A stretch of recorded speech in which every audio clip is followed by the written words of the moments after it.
Good afternoon everyone for coming to our play Imperium. Throughout our play, we'll be portraying four parallels to Julius Caesar. The first parallel is that to Soviet Union. Second is of Nazi Germany. The third is to Tunisian Revolution. And the fourth is that of the Salem Witch Trial. Please enjoy our play.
Kirov has fallen. Oh, great Kirov is dead. Peace, my comrades. The venerable Trotsky is come. Follow him and make an audience with him. For those who will hear him speak, shall stay here to hear public reason to render of our great leader's collapse. I will hear Trotsky speak. Silence!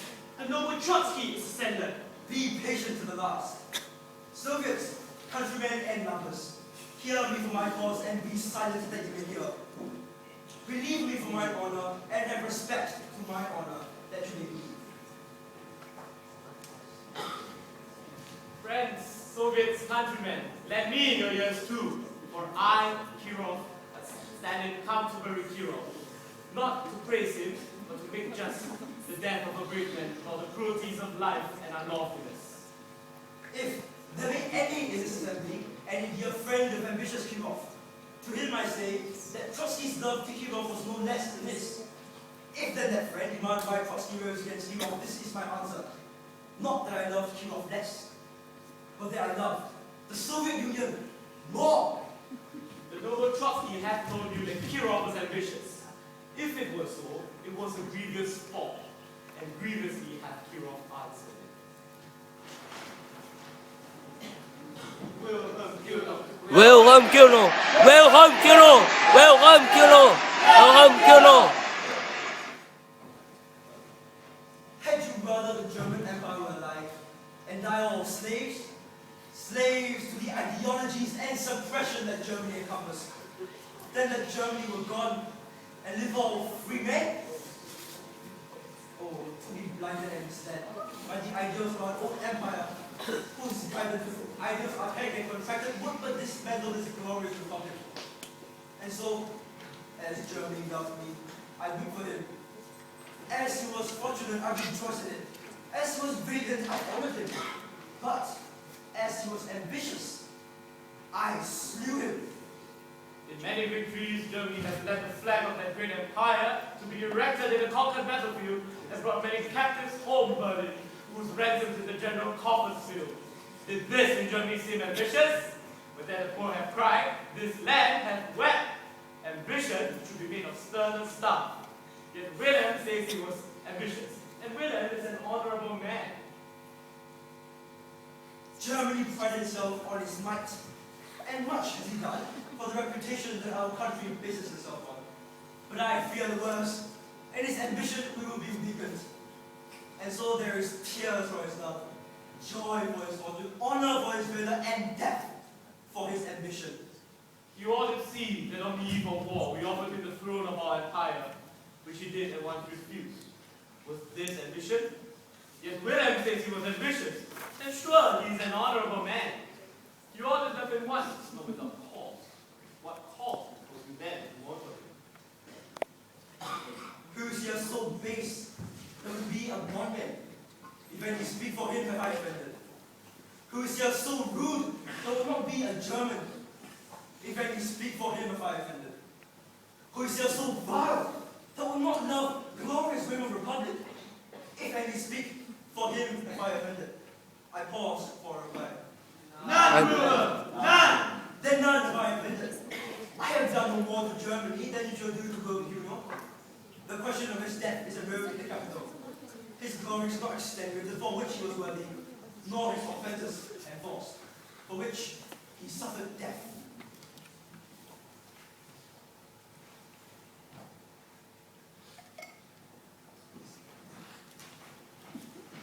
Hail Wilhelm Killer! Hail Wilhelm Kuno! Hail Wilhelm Kuno!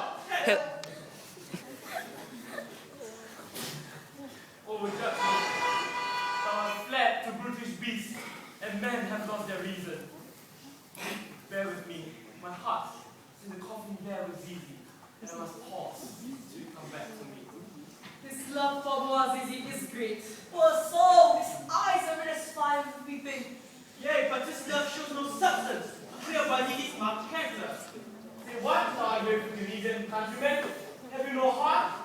Just yesterday, the word of Zizi might have stood against the world. Now lies he there, and none so poor to do him reverence. Pardon me, Zizi. Here didst thou burn, brave heart, didst thou fall, and those tyrants stand. O world, thou was a forest to this heart, and this indeed, O world, the heart of thee. What loyalty, what courage! There's no nobler man in Tunisia than this protester. And here's a parchment signed by Zizi. I found it in his closet. This his will. A will? He left a will? The will! The will!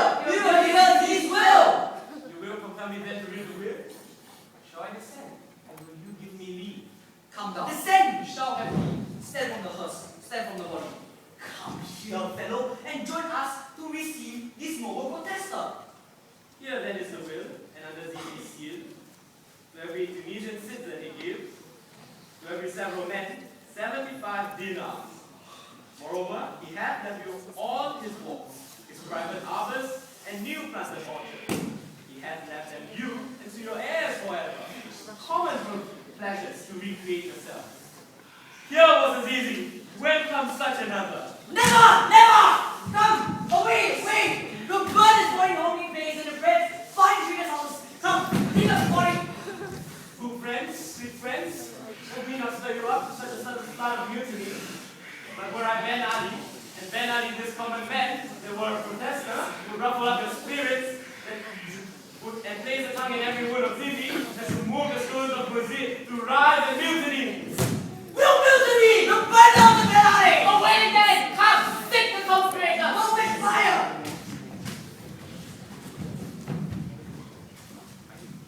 Black down vengeance! From the floor! Red roll! Anything!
sinner? The sinner who is important? The sinner that's guilty of dark magic? The sinner that disrespects the might of the gods? Damn him! He's a witch! I am a sinner, Napoleon! I am Napoleon! Tell him for his bad verses! He has soured our minds with that of dark magic! Damn for his bad brothers! Who knows how many more have he corrupted? I am not a witch! It is no matter! The state sinner! Now let us name off his heart and turn him to it! Let us see and strike him the wrath of God! And see that jewel of no sin believers! Damn! And send a simple boy in flames!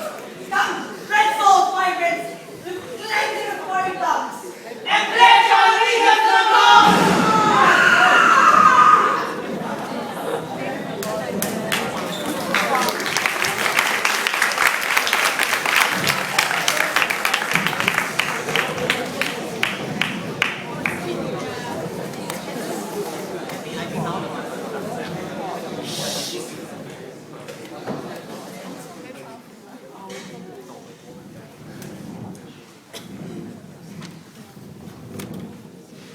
O mighty Caesar, dost thou lie so low? All thy conquests, glorious, triumphs, spoils, shrunk to this little measure. Then, you all know this mantle, I remember, the first time ever Caesar put it on. And the immortal spirit of Caesar shall be endowed upon this garment. I don't want to be much like Caesar. Humbly I offer thee a crown for thy innumerable deeds and valor. And humbly doth Antony accept it, not for the sake of his pride, but to give respect to Caesar's unclaimed truth. Those that the face will make mighty fire, begin it with weak straw.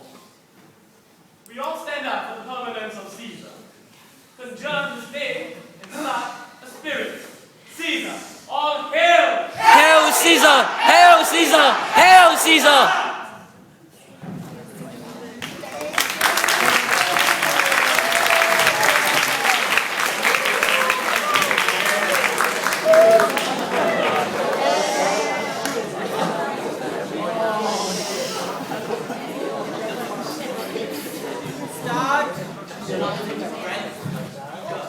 Our faith is entitled imperial, that is for the power to command. Such power is great of masses achieved through the use of rhetoric, around which our faith is centered. Rhetoric has been physically manifested in the use of the podium. The high of actors on the podium to demonstrate the support Brutus and Antony have accumulated from the plebeians via their use of skilled rhetoric. The orator's position on the podium was to provide an image of a being balance, with each orator acting as a counterweight to the other. This provides a tangible and visual manifestation of the totality of the power balance between the orators. Our play draws parallels between different periods of civil revolution, all of which display the recurring theme that rhetoric has the overarching power to radically change the mindsets of a specific group. At the start of our play, a parallel is drawn to the Great Purge, with Stalin invigorating the Russians against his opposition, strikingly similar to how Antony stirs up the plebeians for his cause. At the start of our play, our parallel is drawn to the rise of Nazi Germany, driven by Hitler's garnering support through his various speeches. This is similar to how Antony uses his oratorical skills to gain support for his cause. As Antony moves on, claiming his place among the plebeians, there's a power shift from the bandit power to the commoners, forming the tradition to our third parallel, the Tunisian Revolution. Here, the commoners are manipulated by perpetrators within the crowd itself, whom they now accept as their own. As such, the plebeians now view Antony's interests as their own, and thus act in accordance to his will, just as the Tunisian citizens rallied together against Ben Ali. With growing power in the hands of the plebeians, there is ensuing chaos owing to the unrestrained passion and power of the plebeians that lead to their irrationality. In the final scene, we conclude with a parallel of the irrational killing of Cinna to the Salem witch trials. I will now be talking about our poster. Our poster, as seen here, depicts two Romans in a stage of representing the power struggle between Brutus and Antony. The quill is a symbol of knowledge that depicts the challenge between these two characters in their attempts to influence the crowd. The lack of pupils in the eyes of the poster shows the insincerity. Okay, stop. Time's up.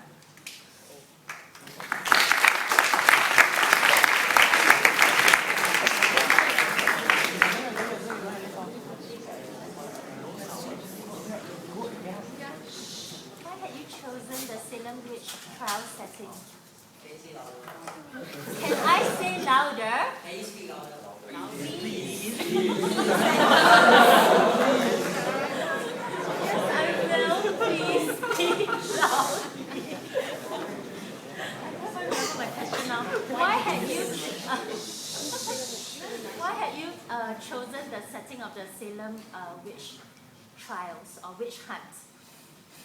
For the killing of Sita. Yes. Because in both cases, they involve an enraged crowd whose motivation against a perceived enemy drives them into a mad frenzy and demonstrates the final outcome of victory on the masses. How is that relevant to the initial scene prior that? I can't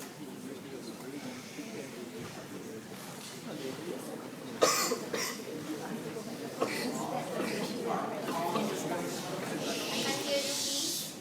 So you mean how the figure scene transitions to the scene of the How Salem is trial? the Salem witch trial relevant to whatever that you set up for us earlier on?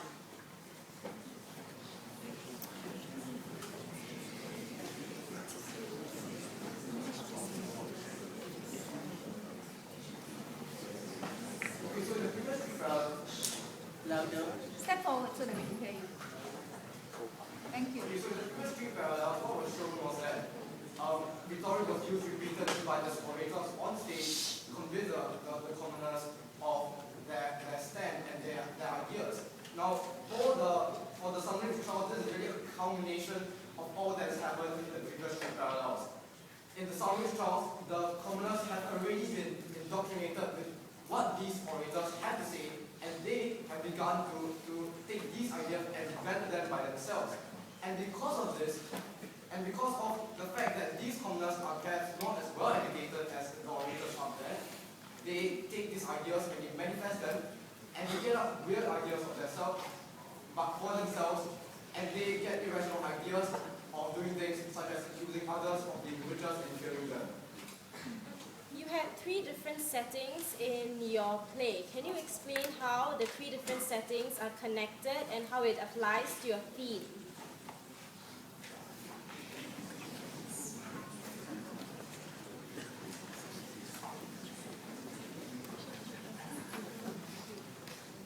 So the 3 movements that were presented, all present where rhetoric was used to convince the crowd, to sway the emotions of the crowd.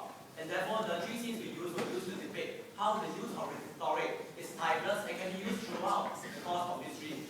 In like 3 events, all of which were presented in different times, the use of rhetoric was still relevant, and therefore the presence of 3 parallels. Okay, I know you explained earlier that the Salem witch setting actually showed the manifestation of the effect of rhetoric, right? But however, right now you're saying that the Salem witch trial was also a kind of place where rhetoric was used. Could you explicate how you showed that in your presentation or your play?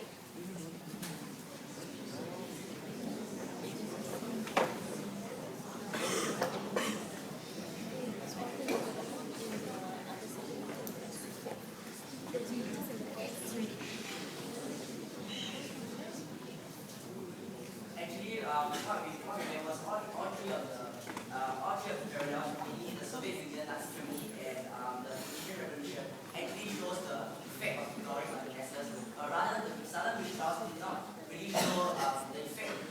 It showed the effect of rhetoric, but did not show the use of rhetoric. As Anthony wasn't showing by the time he assisted to the Salem witch trials. Whereas we wanted to put Salem witch trials there just to give a visual representation of the effects of rhetoric that the 3 parallels in the 3 previous parallels have demonstrated.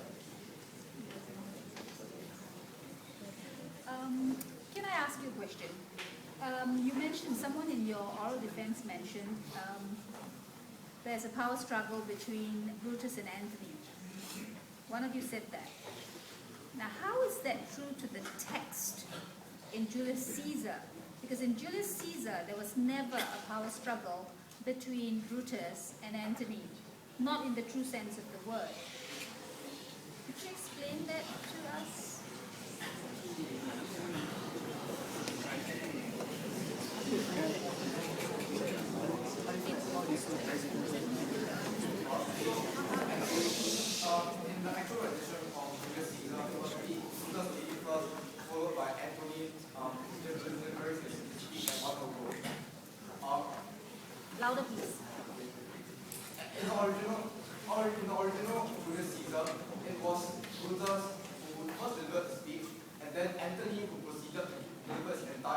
one go after that. In our play, we have really cut it up into pieces and presented the arguments as really arguing one by one on each point. However, this is also reflected in Julius Caesar because although Brutus is no longer there to give his speeches and give his reasons for the killing of Julius Caesar, the reasons and the arguments he put forth remain in the minds of the commoners and in the minds of the plebeians. And so it is really a battle within the plebeians over which side to believe. So it's a power struggle between Brutus and Antony. I think unless I'm misunderstanding you, when you say it's a power struggle between Antony and Brutus, it is the two people who are having struggles. What you're saying now is that the plebeians' interpretation of their is what causes the struggle. So I'm not sure what you're trying to say to us. Is it the two people or is it the crowd? Which is it? I'm actually reading him,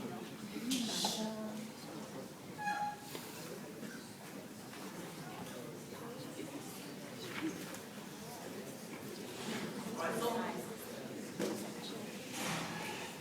the mindset of the plebeians in their decision whether to support Brutus or Antony is considered a power struggle because it's whether the power of Brutus and Antony is defined by the number of plebeians that support them. And therefore their internal struggle, the struggle in the mind of the plebeians is therefore equivalent to that of a power struggle. Thank you.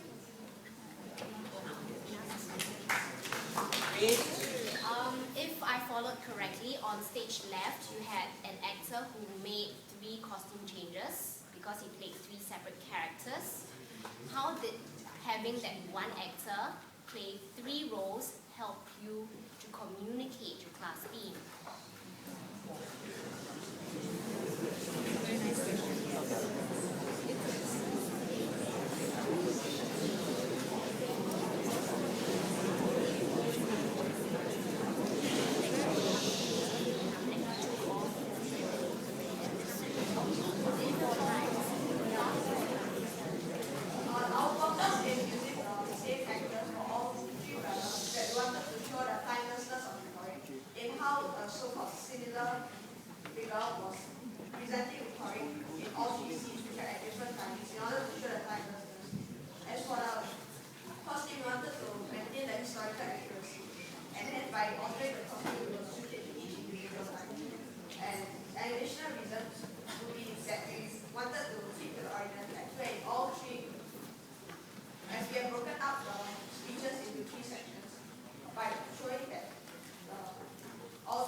Could you please repeat what the theme is again? Rhetoric has a power to sway the public. How will timelessness play a part? Power to radically change the mindsets of a society. How does timelessness play a part in that theme then?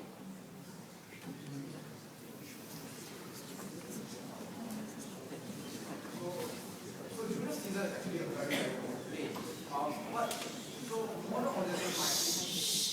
Modern audiences might actually think that this rhetoric is conveying messages and changing the minds of the audience might no longer be relevant to us.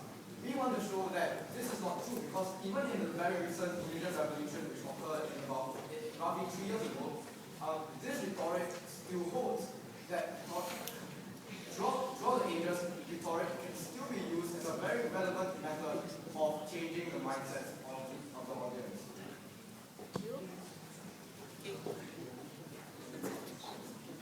Thank you, Joel. Thank you.